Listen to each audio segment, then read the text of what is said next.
Himanta Biswa Sarma go back. Go back, go back. Himanta Biswa Sarma মুৰ্দাবাদ. মুৰ্দাবাদ, মুৰ্দাবাদ. Himanta go back. হিমন্ত বিশ্ব শৰ্মা মুৰ্দাবাদ. মুৰ্দাবাদ, মুৰ্দাবাদ. হিমন্ত বিশ্ব শৰ্মা দাদাগিৰি নচলিব. নচলিব, নচলিব. হিমন্ত বিশ্ব শৰ্মা মুৰ্দাবাদ. হিমন্ত বিশ্ব শৰ্মাই নিৰ্বাচনী ইস্যু হিচাপে প্ৰথমে গৌৰৱ গগৈ পাকিস্তানলৈ যোৱা কথা ক'লে, ফ্লপ হ'ল।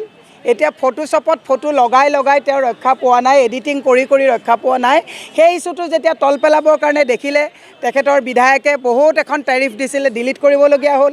এই কথাটোত মুখ থেকেচা খাই নিৰ্বাচনী বৈতৰণি পাৰ হ'বৰ কাৰণে অসমৰ মহিলাক সন্মানত ভুলণ্ঠিত কৰি আজি অসমৰ মহিলাসকলক অসন্মান কৰা কাৰ্যক আমি প্ৰতিবাদ কৰিছোঁ।